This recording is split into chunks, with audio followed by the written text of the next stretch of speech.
আল্লাহ সুবহানাহু ওয়া তাআলা এই মানুষকে তৈরি করে আল্লাহ রাব্বুল আলামিন সম্মানের মালাটা বনি আদমের গলায় পরিয়ে দেয়। আল্লাহ রাব্বুল আলামিন শ্রেষ্ঠত্বের মালা গলায় পরিয়ে দেয়। আল্লাহ তাআলা যত এই পৃথিবীতে যত সৃষ্টি জীব সৃষ্টি করেছেন, সকল সৃষ্টি জীবের মধ্যে শ্রেষ্ঠত্বর মালা কার গলায় পরিয়ে দিয়েছেন? মানুষের গলায় আল্লাহ পাক শ্রেষ্ঠত্বর মালা পরিয়ে দিয়েছেন। শ্রেষ্ঠ হচ্ছে মানুষ।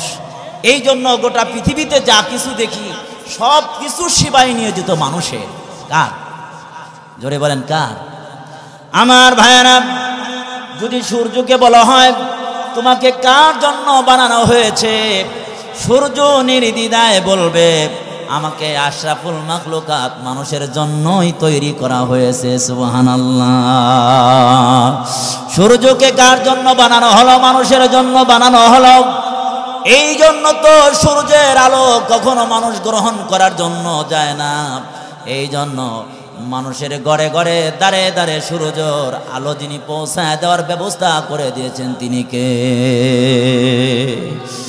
আমার ভাইয়েরা, এই কথাটা কুরআনুল কারীমের মধ্যে আল্লাহ রাব্বুল আলামিন জানিয়ে দেন, হুয়াল্লাযী খালাকা লাকুম মা ফিল আরদি জামিআ।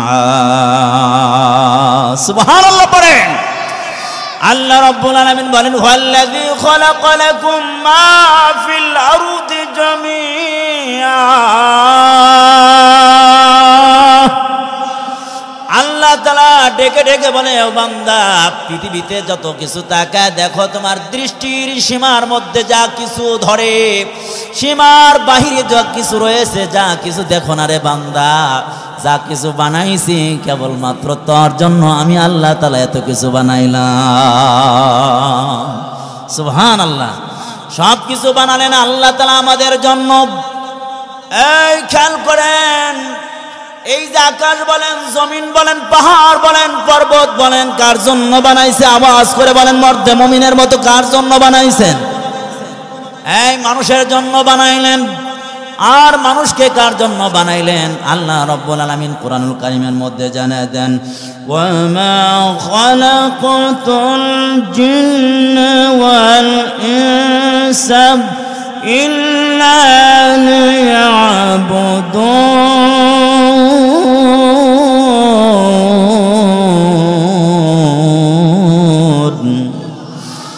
আল্লাহ রাব্বুল আলামিন বলেন, ও বান্দা, এই পৃথিবীতে যা কিছু দেখো সব কিছু বানাইলাম তোমার জন্য। আর তোমারে বানাইলাম কার জন্য? আমার জন্য। সুবহানাল্লাহ। এই লাইট বানানো হয়েছে আলো দেওয়ার জন্য। লাইট যদি আলো না দেয়, মাউথপিস কথাগুলোকে টানার জন্য, পাস করার জন্য তৈরি করা হয়েছে। বলেন দেখি, মাউথপিস যদি আওয়াজকে না টানতে পারে, আলো যদি না দিতে পারে, লাইট যদি আলো না দিতে পারে, তাহলে কি এটার উদ্দেশ্য সফল হবে? না, না, সফল হবে না।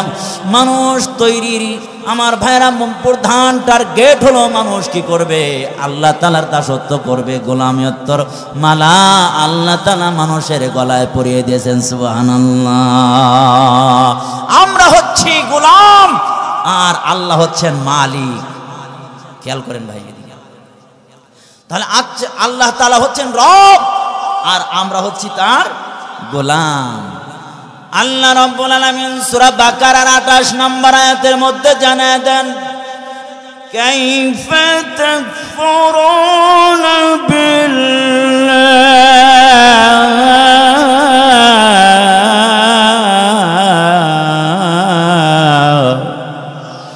ও বান্দা, কেমনে তোমরা আল্লাহ তাআলার সাথে কুফরি করো? কেমনে তোমরা নাফরমানি করো? আল্লাহ তাআলার সাথে কেমনে তোমরা কুফরি করো? কেমনে নাফরমানি করো? ওয়া কুনতুম আমওয়াতা।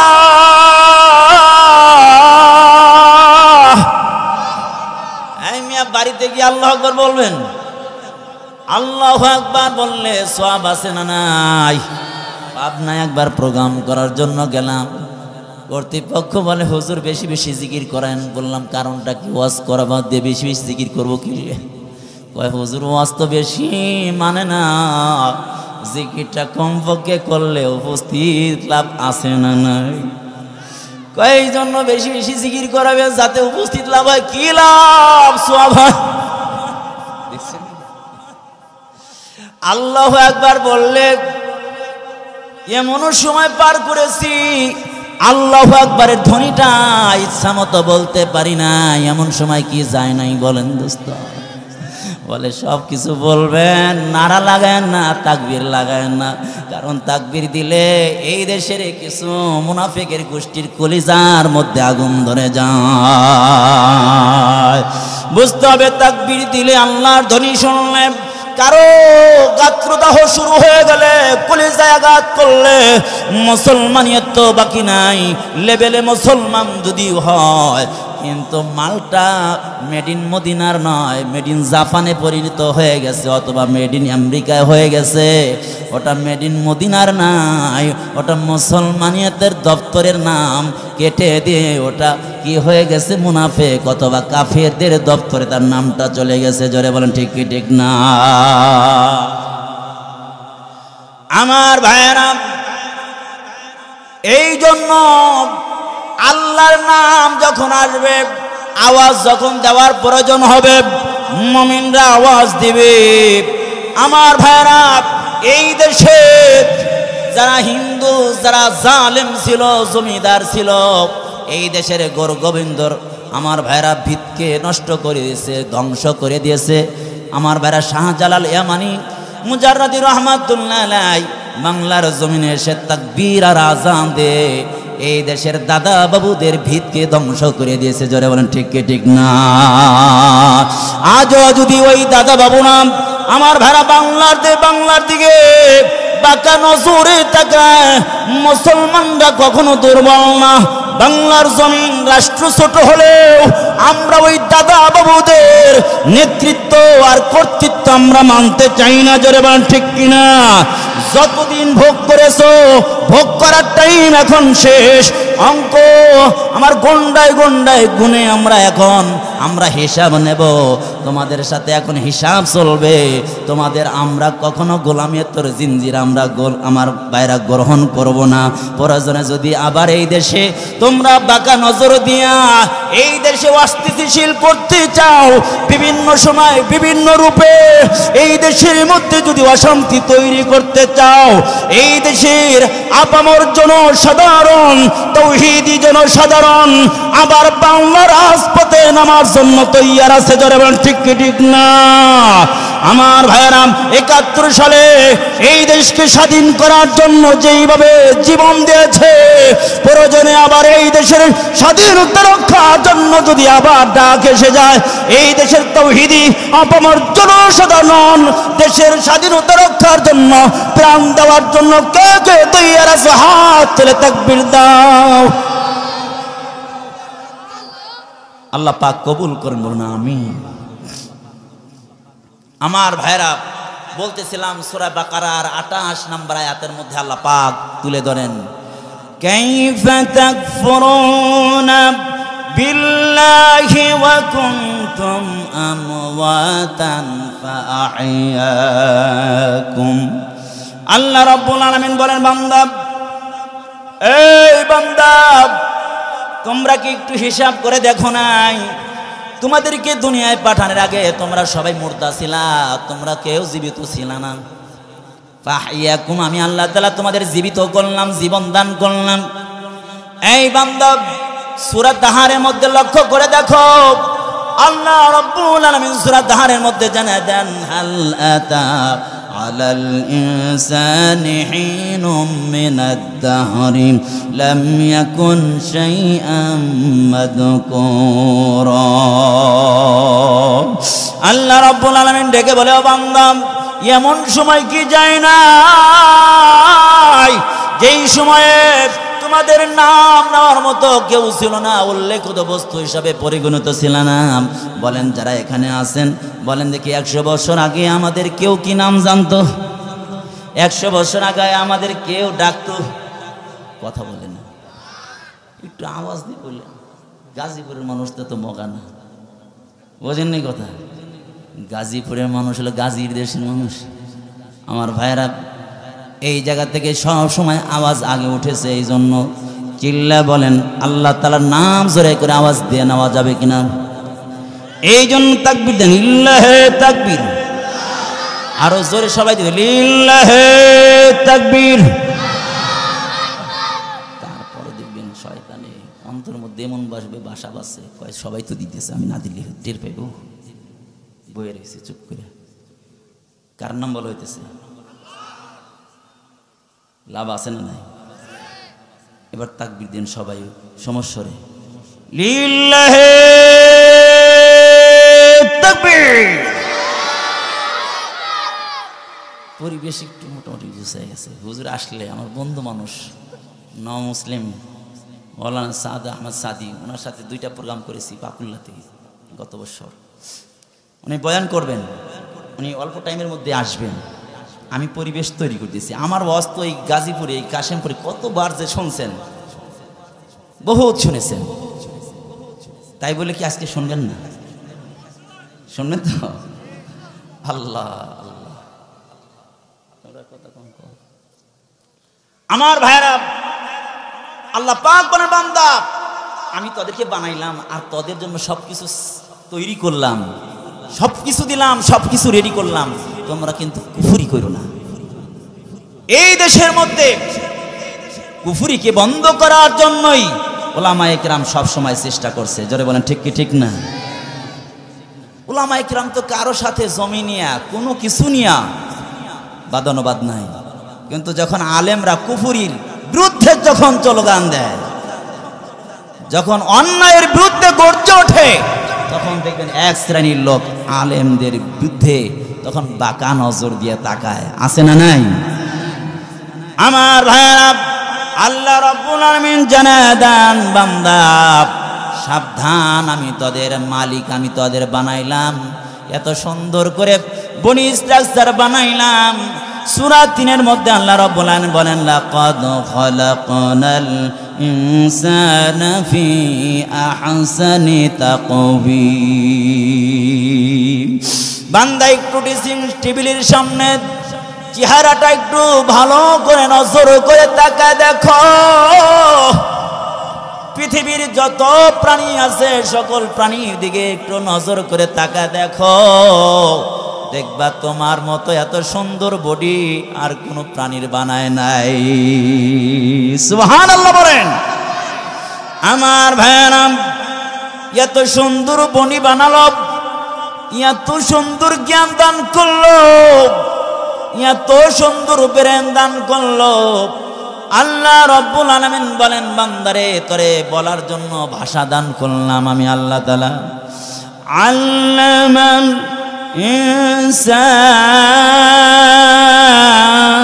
ইনসান খালাকাল ইনসানা আল্লামাহুল বায়ান।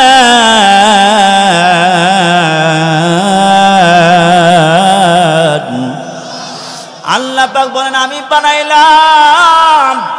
এই একটা হাসির বাচ্চা দুনিয়ায় তৈরি হওয়ার পরে, একটা ডিম থেকে একটা বাচ্চা তৈরি হওয়ার পরে ওকে আমার ভাইরা সাঁতার প্রশিক্ষণ দেওয়ার প্রয়োজন হয় না। কেমনে খাবে, কেমনে গোসল করবে, কিছুই প্রশিক্ষণ দেওয়ার প্রয়োজন হয় না। কিন্তু একটা মানুষ তৈরি করার পরে কেমনে খাবে, কেমনে সাঁতার কাটবে, ওকে শিক্ষা না দিলে ও কিছুই করতে পারে না। মানুষ হচ্ছে সবচাইতে দুর্বল, মানুষ হচ্ছে সবচাইতে দুর্বল। আল্লাহ রাব্বুল আলামিন বলেন খলিকাল ইনসান, এই মানুষ বানানো হয়েছে দাঈফা, মানুষকে দুর্বল করে বানানো হয়েছে। আল্লাহ রাব্বুল আলামিন বলেন কেমনে দুর্বল করে বানাইলাম খেয়াল করছো? ছাগলের বাচ্চা তৈরি হওয়ার পরে দেখবেন জন্মের পরে লাফালাফি আরম্ভ করে দেয়, ও নিজের খাবার নিজে খায়, টয়লেটটা নিজে করে। কিন্তু মানুষ তৈরির পরে বলেন দেখি, মানুষ দুনিয়া আসার পরে নিজের খাবার নিজে খাইতে পারে না, নিজের টয়লেটটা নিজে করতে পারে না, নিজের খাবার নিজে খাইতে পারে না। জোরে বলেন ঠিক কি ঠিক না? মানুষ জন্মগতভাবে সৃষ্টির দিক দিয়ে দুর্বল, কিন্তু শ্রেষ্ঠত্ব দিয়েছেন মানুষকে। সুবহানাল্লাহ। আমার ভাইয়েরা, মানুষকে বানালেন শ্রেষ্ঠ। এই যে শ্রেষ্ঠ জাতি বানালেন, আমার ভাইরা মানুষকে এত বুদ্ধি দেওয়া হয়েছে, এমন বুদ্ধি কোনো প্রাণীর নাই। আল্লাহ রব্বুল আলামিন শ্রেষ্ঠর যত মালা পরাইছেন, এই জন্য এত সুন্দর প্রাণী বানাইছেন, মানুষকে এত সুন্দর করে বানাইছেন, এত বুদ্ধি দিয়েছেন। অন্য কোনো প্রাণীকে এত বুদ্ধিও দেন নাই, এত সুন্দর করে বানান নাই। সুবহানাল্লাহ। আমার ভাইয়েরা ওই দিকে যাওয়ার টাইম নাই। এই জন্য আল্লাহ বলেন, এই আমি তোরে খাওয়াই, আমি তোদের লালন পালন করি, আমি হায়াত দাতা, আমি মৃত্যু দাতা। এই জন্য বান্দা তোর যা কিছু দরকার আমি সব সরবরাহ করি।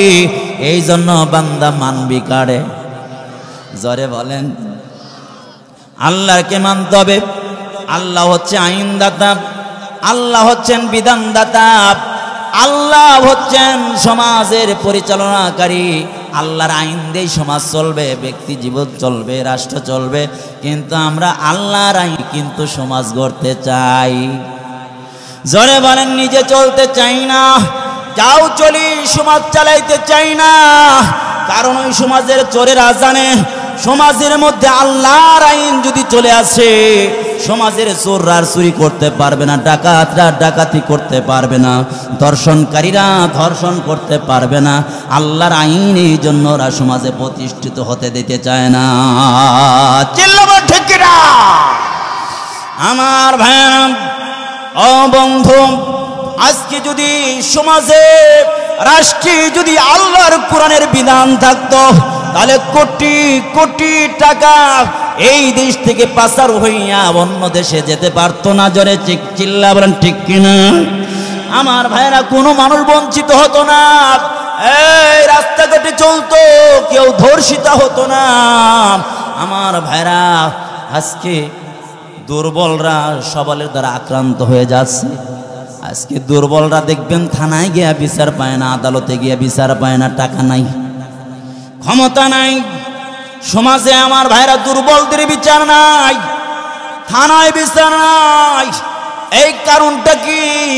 কারণ হলো একটা, জালেমরা জুলুম সব জায়গায় করছে। জুলুম বন্ধ করতে হলে পৃথিবীর কোনো ইজম দিয়ে মতবাদ দিয়ে এই দুনিয়ার বৈষম্য দূর করা সম্ভব হবে না। একমাত্র মেডিসিন আমার ভাইরা আল্লাহ রব্বুল আলামিন দিয়েছেন কোরআন। সুন্দর আমার ভাইরা সমাজ সুন্দর করার জন্য, রাষ্ট্র সুন্দর করার জন্য, মানুষ সুন্দর করার জন্য, তার নাম হলো কালামুল্লাহ।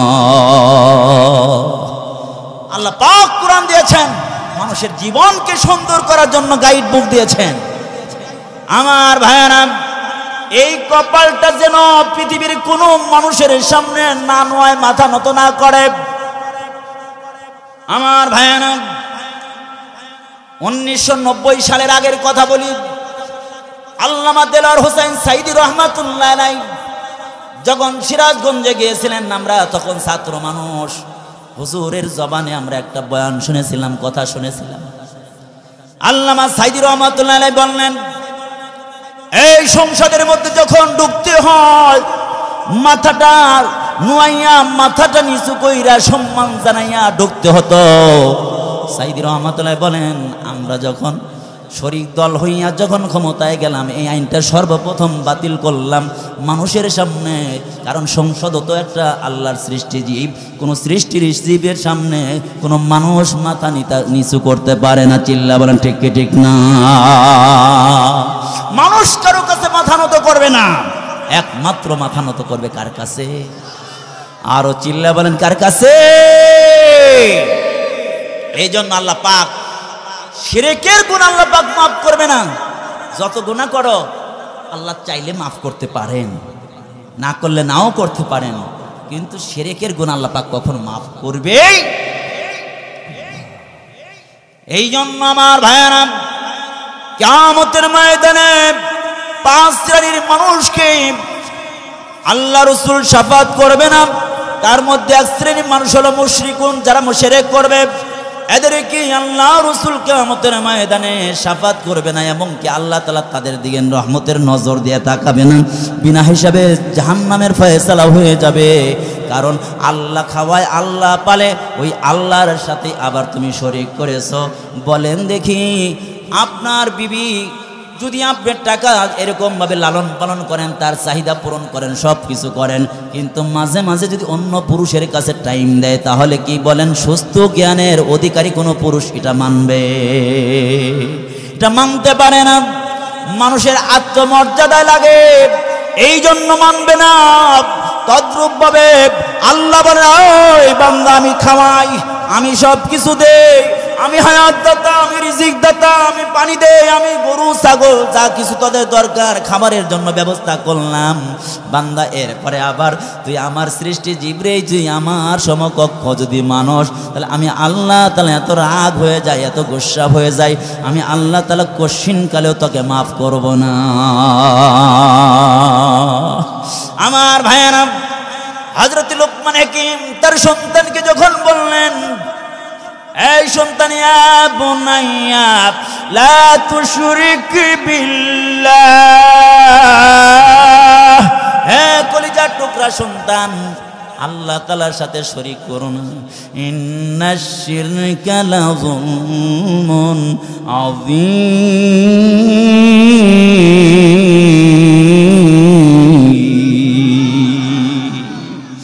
হযরত লোকমান ডেকে বলে, সন্তান রে, শিরকের মতো অন্ধকার বড় গুনার নাই, এই জন্য শিরক করবি না। আল্লাহ তাআলার কাছে লোকমান হাকিমের এই কথাটা এত পছন্দ হলো, আল্লাহ রাব্বুল আলামিন এই কথাটা কোট করে কোরআন হিসাবে আল্লাহ তাআলা স্বয়ং নাযিল কইরা উম্মতে মুহাম্মাদীকে জানা দিলেন, যিনি তিনি, জোরে বলেন কে? আমার ভাইয়েরা, এই জন্য শিরক করা যাবে না। এই ভাই, শিরক করা যাবে না, শিরকের সাথে নাই, আমরা শিরকের সাথে নাই। আমার ভাইয়েরা, এই দুনিয়ার মধ্যে দেখবেন কত মানুষ আছে শিরক করে। আমার ভাইয়েরা, অনেক মানুষ শিরক করে, আবার শিরককে প্রমোট করে। দেখবেন আমার ভাইয়েরা, অনেক মহিলারা দেখবেন মাজারে গিয়া দেখবেন বলে, ও বাবা, সন্তান তো 2টা হয়েছে, 3টা হয়েছে, সব মেয়ে হয়েছে, এইবার যদি মেয়ে হয় তাহলে তো উপায় নাই, আমার ভাত খাওয়ার হইতো না। বাবা, একটু পেটেরটা একটু লক্ষ্য করবেন যাতে করে সন্তানটা ছেলে হয়। বলেন, ছেলে দেওয়ার আর মেয়েদের একমাত্র মালিক যিনি, তিনি কে? ছেলে দেওয়ার মেয়ে দেওয়ার একমাত্র মালিক আল্লাহ। এই জন্য পৃথিবীর কাউকে ছেলে দেওয়া, মেয়ে দেওয়া অথবা সন্তান দেওয়ার পাওয়ারশালী মনে করা কাউকে যাবে না। একমাত্র যিনি সন্তান দেওয়ার ক্ষমতা রাখেন তিনি হলেন আল্লাহ। আমার ভাইয়েরা, 2 নাম্বার হলো সাহিবুল বিদাত। যারা বিদাত করবে তাদেরকে রাসূল শাফাত করবে না। কিয়ামতের ময়দানে আল্লাহ রাসূল উম্মতের জন্য পাগল হয়ে যাবে, উম্মতের জন্য দেওয়ানা হয়ে যাবে। আল্লাহ তাআলা হচ্ছেন রব্বুল আলামিন, আর আমার নবী হচ্ছেন রাহমাতাল লিল আলামিন। আমার ভাইয়েরা, আমার আপনার নবী, বিশ্ব নবী রাহমাতাল লিল আলামিন কখনো মাকামে মাহমুদে দৌড়াবেন, সিরাতে, আমার ভাইরা সিরাতে দৌড়াবেন, কখনো হাউজে কাউসারে দৌড়াবেন। আমার ভাইরা, এমনই সময় কোটি কোটি উম্মতদেরকে দেখতে পাবেন, উম্মতদেরকে দেখি আল্লাহ তাআলার কাছে আমার ভাইরা সুপারিশ করার জন্য আগায়া যাবেন। আর এমনই সময় উম্মতের মাঝে আর নবী মুহাম্মাদের মাঝে পর্দা পড়ে যাবে, আর বলা হবে, হ্যাঁ নবী, আপনি জানেন না দান মুবারক শহীদ করেছেন, আর আপনার মাথা মুবারকে 2টা কারা ঢুকেছিল। আর আপনার যে উম্মতরা, আমার ভাইরা, যে উম্মতরা আপনাকে তাইফের ময়দানে আর পাথর মেরে ঝাঁঝরার মতো দেহটাকে করে দিয়েছিল, এত কষ্ট করে দুনিয়ার মধ্যে ইসলামকে প্রতিষ্ঠিত করেছিলেন, আপনি দুনিয়া থেকে চলে আসার পরে আপনার উম্মতরা তারা মন গড়া ইসলাম মেনেছে। আমার ভাইরা, আজকে আলেমরা এই মন গড়া পার্টিকে সঠিক পথে আনার জন্য, আলেমরা সঠিক দিন বোঝানোর জন্য চেষ্টা করে। এরপরেও আলেমদেরকে বাইপাস করে, মাইনাস করে, আলেমদের কথা না মানে না, আলেমদের উপরে আক্রমণ করে। আছে না নাই? আই জোরে বলেন, আছে না নাই? আমার ভাইরা যুগে যুগে আমরা পড়েছি, যুগে যুগে নবীদের উম্মতরাও নবীদের উপরে হামলা করেছে। আজকে তার পুনরাবৃত্তি দেখেছি ময়দানে, টঙ্গের ময়দানে কি দেখতে পেলাম, এই জাতি কি করলো, হাসে এই জাতির রাহবার নায়েবে নবী আলেমদের উপরে আবার পুনরায় আক্রমণ করে বসলো। যারা বলেন ঠিক কি ঠিক না? যারা আলেমদের উপরে আক্রমণ করে আমার ভাইরা বুঝতে হবে ওরা ওই নবীর ওই উম্মতদের থেকে নিকৃষ্ট, যারা নবীদেরকে হত্যা করেছে, আক্রমণ করেছে। চিল্লা বলেন ঠিক কি ঠিক না? যারা নবীদের কথা আলেমদের কথা মাইনাস করে বাইপাস করে চলতে চায়, ইসলামকে ভিন্নভাবে মানতে চায়, ওরা ইসলামের কেউ না, ওরা শয়তানের দোসর। আমার ভাইয়েরা এই জন্য আলেমদের পাকড়া আমার ভাইরা হামলা করতে চায়। যদি তোমরা সঠিক ইসলাম মানতে চাও, এই জামানায় নবী নাই, একমাত্র নায়েবে নবীদের কাছ থেকে দিন শিখে না। আমার ভাইরা কিছু কিছু লোক আছে যারা নিজেরাও বেদাত করে, অন্যদেরকেও বেদাত করার জন্য উদ্বুদ্ধ করে, আছে না নাই? আমার ভাইয়েরা বলেন দেখি, নবীজির রওজায় যারা গিয়েছেন দেখেছেন, নবীজির রওজায় একটা মোমবাতি দেখেছেন? কেউ বলতে পারবেন না নবীজির রওজায় মোমবাতি আছে? কথা কয় না। নবীজির রওজায় আগরবাতি আছে? নবীজির রওজায় তো বড় একটা বাক্স আছে টাকার জন্য, নাকি? না, নবীজির যে সম্মানিত মানুষ পৃথিবীর জগতে নাই, অথচ নবীর রওজায় টাকার বাক্স নাই, নবীজির রওজায় দান বাক্স নাই, নবীজির রওজায় মোমবাতি নাই, আগরবাতি নাই। আমার ভাইরা যারা মাজার দিয়া যারা আগরবাতির ব্যবসা করে, মোমবাতির ব্যবসা করে, দান বাক্স খাড়া করে, যারা দুনিয়ায় আমার ভাইরা টাকার ব্যবসা করে, এটা আল্লাহ রসুলের খাঁটি উম্মত হতে পারে না, পদ্ধতি হতে পারে না, পথ আর মতো হতে পারে না। এটা স্বয়ং শয়তানের রাস্তা। চিল্লা বলেন ঠিক কিনা?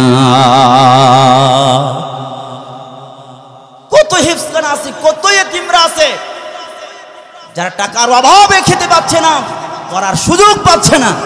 ওই সমস্ত মাদ্রাসায় টাকা না দিয়ে ওই পাগলের ছাগলের দরবারে অমুক জায়গায় খেতা বাবা, ও ন্যাংটা বাবা, এই জায়গায় কোটি কোটি টাকা পড়ে আছে কিনা? যে লোক মরছে হে তো বইরে গেছে, হে আর খাইব কোত্থেকে?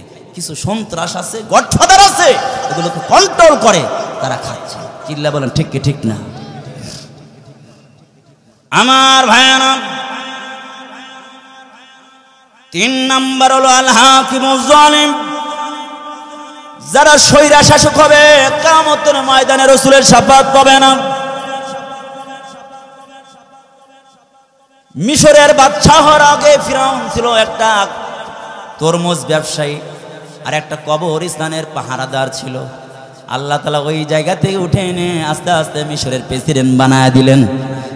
প্রেসিডেন্ট যখন হয়ে গেল তখন দেখি আমার চেয়ে বড় কেউ নাই, আমার সামনে কথা বার্গেনিং করার মতো কেউ নাই, আমার মত আমার পথই সবার মানতে হয়। এই জন্য হামান রে ডেকে বলে, হামান রে আমার সে বড় খোদার জমিনে নাই, তাড়াতাড়ি ঘোষণা করে দেন না রব্বুকুমুল আলা, ঘোষণা করে দে। হামান ঘোষণা করলো, আল্লাহ বলেন এই ঢিলা দিয়েছি, ছাড় দিয়েছি, ছাড় দেব না, ছাড় দিয়েছি, ছেড়ে দেব না, এবার তরে ধরবো। আখাযনাহুম বাগতা, আল্লাহ তাআলা হঠাৎ করে ধরে ফেললেন। কিভাবে ধরে ফেললেন? আল্লাহ তাআলা ওহী নাযিল করে জানায় দেন, মুসা রে তাড়াতাড়ি আপনার বাহিনী নিয়ে তাড়াতাড়ি চলে আসেন, চলে আসেন, রাত্রিকালীন চলে আসেন। বাহিনী নিয়ে চলে আসলো, এই লোহিত সাগর পাড়ি দিল। এমনই সময় ওই ফিরআউন তার বাহিনী নিয়ে, সবাই জানেন শুধু ইঙ্গিত দেওয়ার উদ্দেশ্য, বাহিনী নিয়ে হাজার হাজার লক্ষ লক্ষ সোলজার নিয়ে আমার ভাইয়ের লোহিত সাগরের মাঝপথে যখন এসে গেছে, এইবার আল্লাহ বলেন ও পানি রে তাড়াতাড়ি দইরে ফালা। লক্ষ লক্ষ সোলজারকে মাছের খাবার বানা দিচ্ছে। আর এই অবস্থা দেখা ফিরাউন কয় লা ইলাহা বলতে লইছে, আর জিবরাইল আইসা কাদাটা নিয়ে মুখের মধ্যে ধরছে, যাইতে হয় কি কষ্ট, তুই জীবন ভরা জ্বালাইলি, জীবন ভরা জ্বালাইছস, আবার দাদার কাছে গিয়ে আবার জ্বালাবি, এটা তো মানা যাবে না। জোরে বলেন ঠিক কিনা? আমার ভাইরা, ও দোস্ত, খেয়াল করে কথাগুলো বোঝার জন্য চেষ্টা করবেন। আমার ভাইরা, মিশরের লোকজন এসে বলে, ফিরাউন আপনি না খোদা? তাহলে খোদা যদি হন তাহলে আমাদের প্রয়োজন পূরণ করতে হবে, আমাদের পানি নাই, পানির অভাবে আমরা আবাদ করতে পারি না, পানির ব্যবস্থা করেন। এবার নীল নদ শুকিয়ে গেছে, ফিরাউন মাথা খারাপ হয়ে গেছে, আসলে তো আমি খোদা না, আসল খোদা তো আমি না, পানি কেমনে দেব? রাত্রিতে উঠা নীল নদের পাশে পাহাড়ের পাদদেশে গিয়া আমার ভাইরা ওযু কইরা মালিকের দরবারে হাতটা উঠাইয়া বলে, মালিক আপনি তো আসল খোদা, আমি তো ধোঁকাবাজ, আমি তো দুনিয়ার একটু মজা লইতে চাই, আল্লাহ তুমি পানির ব্যবস্থা কইরা দাও। এই কথা বলে পাহাড়ের চূড়া থেকে যখন নামা আরম্ভ করেছে, আমার ভাইরা পানি কি লোহিত সাগরে নীল নদে পানি কি প্রবাহিত হইতে আসে কিনা দেখার জন্য নামতেছে, টেনশন মাথায়, যদি পানি না আসে তাহলে খোদাই তো চইলে যাইবে। আমার ভাইরা এমন সময় টেনশন কত রে, এমন সময় জিবরাইল সিটি কি বলে মানুষের সুরাত দইরা কলম আর কাগজ লইয়া একটু বলে, স্যার দাঁড়ান, আসসালামু আলাইকুম স্যার একটু দাঁড়ান। তুই করতে আলি রে, এইখানে কথা বলার সময় নাই। বলে, স্যার একটু কথা। কি কথা বলেন দেখি, একটা বিচার করতে হবে। কি বিচার? বলে, স্যার বলেন দেখি, আমি একটা লোকরে গোলাম হিসেবে কিনে নিয়ে আসলাম, বাড়িতে কাজ করতে দিলাম, আমি গরু ছাগল বুঝা দিলাম, ঘর বাড়ির কাজগুলো বুঝা দিলাম, সব বুঝা দিলাম, আর বললাম কাজগুলো করবা, ঠিক মতো খাইবা, রুটিন মাফিক কাজগুলো করবা। কাজ করতে করতে করতে করতে করতে একদিন, দুই দিন, কয়েক বছর যখন হয়ে গেল, আমার বাড়ির গোলামটা স্বয়ং নিজেই বাড়ির মালিকানা দাবি করে বসলো। বলেন দেখি এই গোলাম রে কি করার দরকার? তখন ওই ফিরাউন ডেকে বলে, এমন গোলামকে এই নীল নদে চুবে চুবে মারা দরকার। জিবরাইল মানুষ রূপে সেটিকে বলে, তাহলে স্যার একটু দরখাস্ত দস্তখত দেন। যারা গোলাম হইয়া মালিকানা বাড়ির মালিকানা দাবি করে বসে, তাদেরকে এই নীল নদে চুবা চুবা মারা দরকার। এই যে কথাটা বললেন, একটু দস্তখত দেন। দস্তখত দিয়ে দিল, সিগনেচার হয়ে গেল, কাগজটা নিয়ে চলে গেলেন। এইবার যখন আল্লাহ রব্বুল আলামিন ধরলেন, এই ধরলেন, আয়াত বলার টাইম নাই, লম্বা লম্বা আয়াত। আল্লাহ বলেন, পানিরে মিক্সার হয়ে যা, পূর্বের মতো হয়ে যা, আহারে রাস্তা যে ছিল সব বন্ধ হয়ে যা। এবার যখন দেখি পানিগুলো মিশে যাচ্ছে, তখন তো ফিরাউনের মাথা খারাপ হয়ে গেছে, বলে এটা তো আমার রাস্তা না, আল্লাহ তো মরণ ফাঁদ দিয়েছে। এই জন্য রাজাকার শব্দটা বলছি তো বলছি, এতদিন ঘৃণার চোখে বলছি, এখন তো আল্লাহ রাব্বুল আলামিন একজন জগৎ বিখ্যাত কোরআনের পাখি একজন আলেমের কারণে আল্লাহ রাব্বুল আলামিন এই শব্দটাকেও সম্মানের কাতারে দাঁড় করে দিছে। আমার ভাইরা,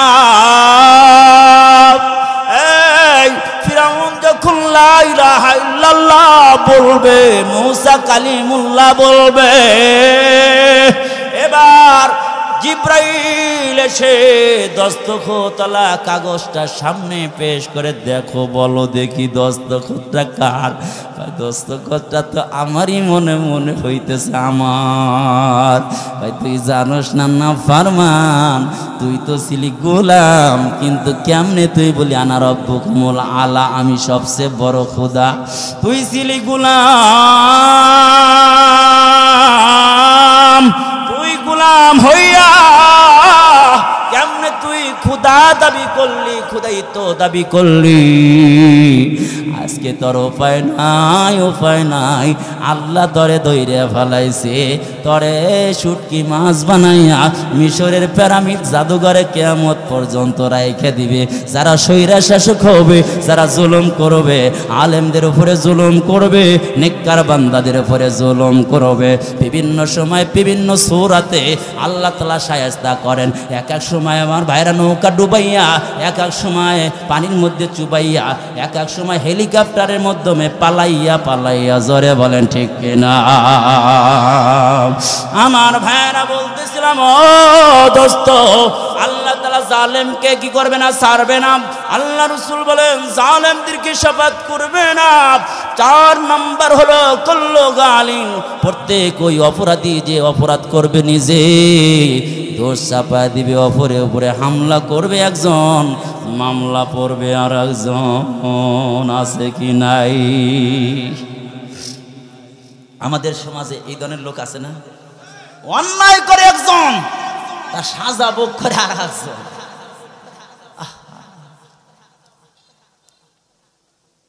আহারে, আমরা এমন একটা নবী পাইলাম, এমন নবী পাইছি রে, আমার নবীর মতো সুন্দর নবী পৃথিবীতে নাই, আমার নবীর জ্ঞানের মতো জ্ঞানী পৃথিবীতে নাই, আমার নবীর মতো ধনী মানুষ পৃথিবীতে নাই, আমার নবীর মতো শিক্ষিত মানুষ পৃথিবীর জগতে নাই, আমার নবী যেমন নেতা এমন নেতা পৃথিবীর জগতে আর নাই। ঠিক না? আমার নেতা তোমার নেতা, জোরে বলেন বিশ্ব নবী। আমার নেতা তোমার নেতা, আমার নেতা তোমার নেতা বিশ্ব নবী মুস্তাফাকে বাইপাস করে মাইনাস করে যদি অন্য কোনো মত, অন্য কোনো নেতা গ্রহণ করো গো, তাহলে দেখবা ওই নেতার কাছে কিয়ামতের ময়দানে দাঁড়াইয়া আল্লাহ তাআলার রহমতের নজর পাইবা না গজব পাইবা, তুমি তখন বুঝতে পারবা। এই জন্য আমরা কার সৈনিক? কার সৈনিক? আল কোরআনের সৈনিক আমি, নেই তো পরাজয়, এক আল্লাহর গোলাম আমি, এই তো পরিচয়, এক আল্লাহর গোলাম আমি, এই তো পরিচয়। যারা বলেন ঠিক কি ঠিক না? কোরআন হাদিস শাসনতন্ত্র, রাসূল আমার নেতা। কে নেতা আমাদের? কোরআন হাদিস শাসনতন্ত্র, রাসূল আমার নেতা। উৎসাহ মোর চির অমলান, ইতিহাসে বীরগাথা।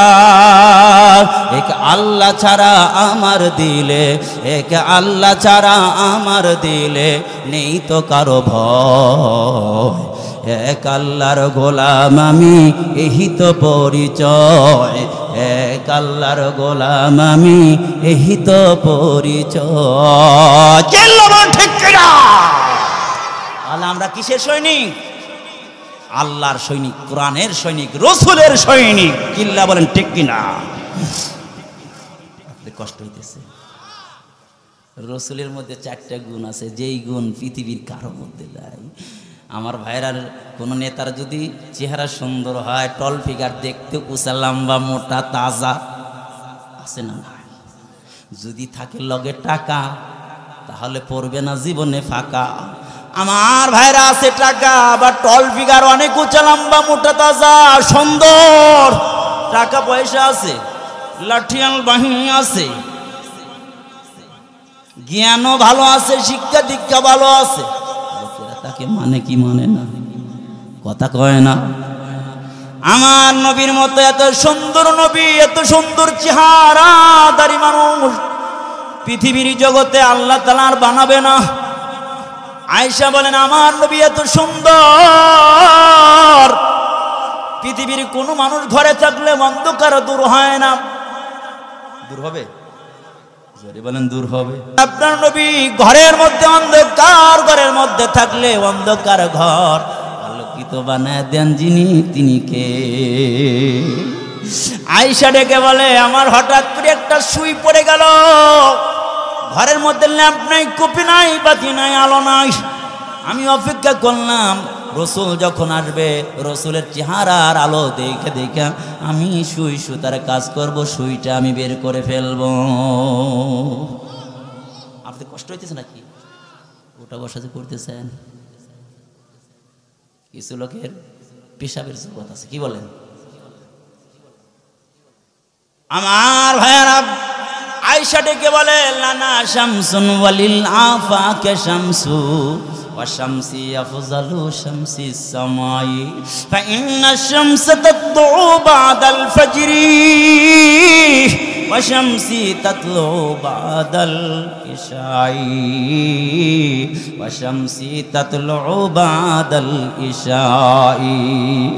আয়েশা ডেকে বলে পৃথিবীর মানুষেরা শোনো, আসমানের একটা চাঁদ আছে, সূর্য আছে, আর আমার মালিক আমার জন্য একটা স্পেশাল সূর্য দিয়েছেন। আসমানের সূর্য উদিত হয় ফজরের পর, আর আমার সূর্য উদিত হয় এশারের পর। কেমন সুন্দর, কেমন সুন্দর গব সুন্দরের ওয়াজ যখন চলে আসছে, একটা ছোট্ট একটা কথা বলেই সামনে আগাবো। হযরত আনাস রসুলের পিছে পিছে বের হয়েছে, দেখে রাসূলুল্লাহ সাল্লাল্লাহু আলাইহি ওয়াসাল্লাম পাথর টুকাইতেছে। হযরত আনাসের সন্দেহ হলো পাথর টুকায় কেন, পাথর খুঁজতেছে কারণ কি। হযরত আনাস ডেকে বলে ইয়া রাসূলুল্লাহ লিমা তাখুযুল আহজার, ইয়া রাসূলুল্লাহ কেন আপনি পাথর টুকাইতেছেন। আল্লাহর নবী ডেকে বলে আনাস রে, তুমি জানো না পাথর কেন টুকায়? আমার ঘরের মধ্যে একদিন নয়, 2 দিন নয়, 3 দিন পর্যন্ত ঘরের মধ্যে চুলায় আগুন ধরে না, ঘরের চুলায় আগুন জ্বলে না, খাবার নাই, খাবার নাই, 3 দিন যাবত অনাহারে, প্রচন্ড খিদার কারণে, ক্ষুধা যন্ত্রণায় পেটটা জ্বালাফুরা করে। আনাস ঠান্ডা পাথরগুলো যদি আমি শরীরের মধ্যে পেটের মধ্যে চাপ দিয়ে দৌড়ি রে আনাস, পেটের মধ্যে একটু ভালো লাগে।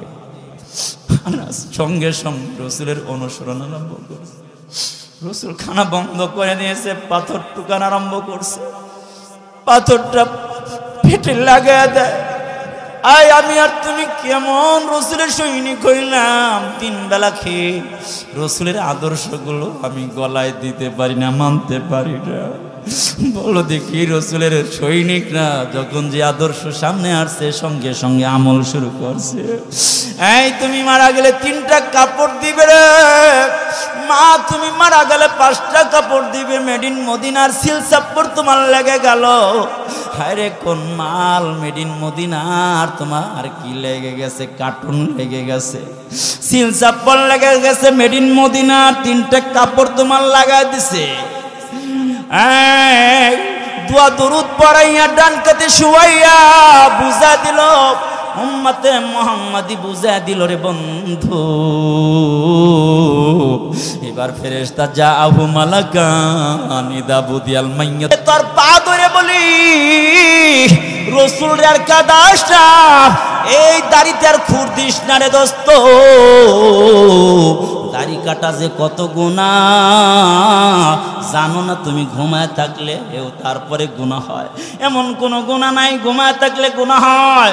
দাড়ি কাটলে, দাড়ি চাচলে 1 মুষ্টি হওয়ার আগে, এই ঘুমায় থাকলেও ফাঁসে, ঘুমায় থাকলেও তোর গুনাহ হয়। আজকের থেকে তওবা কর, মেড ইন মদিনার কাবার লাগাইলে চলবে না, বরং মেডিনার মদিনার তুই মালও হইতে হবে, প্রোডাকশন হইতে হবে। এই জন্য আজকের থেকে কে কে রাজি আছি আর কোনোদিন দাড়িতে খুর লাগাবো না। যারা আল্লাহ তাআলা হিদায়াত করবে, যাদের হিদায়াত অন্তরের মধ্যে উকি মারে, তারাই হাত তুলে দেখাবে আজকে থেকে আর কোনোদিন দাড়িতে খুর দেব না, হাত ওইটা মালিকরে দেখায়। ও আল্লাহ, আমার কাজ উঠে দেওয়া, হিদায়াত দেওয়ার মালিক তুমি। তাকে দেখো জাবালে নূর আল ইসলামিয়া মাদ্রাসায় আল্লাহ শত শত মানুষ হাত উঠাইছে, কোনোদিন দাড়িতে আর খুর লাগাবে না, দাড়ি কাটবে না, ছাড়বে না। আল্লাহ তাআলা তুমি কবুল আর মঞ্জুর করে নাও, বলেন আমিন। হাত নামাই আমার বেটা। আল্লাহ রসুল ডেকে বলে, ও দোস্ত, আল্লাহ রসুল ডেকে ডেকে বলে, একটু জিকির লা ইলাহা ইল্লাল্লাহ, জোরে লা ইলাহা লিল্লাহি তাকবীর, লিল্লাহি তাকবীর। মুসলিম হযরত মাওলানা সাদ সাদির আগমন, হযরত মাওলানা সাদ সাদির আগমন।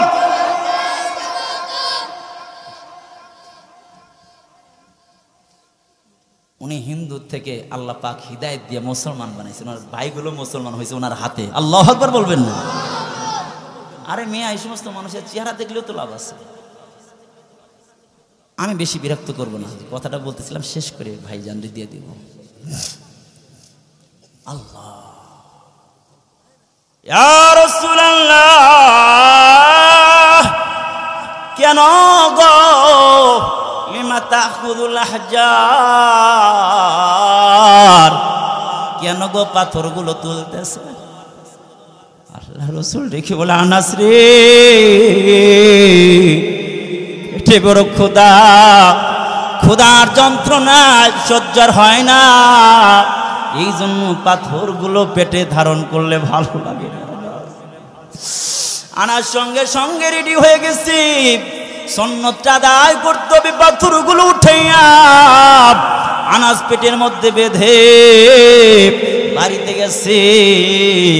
বাড়িতে গেলে সন্তানরা তাকায় হাতের দিকে, বিবি তাকায় হাতের দিকে, শুধুমাত্র একজন মানুষ তাকায় চেহারার দিকে। তিনি কে?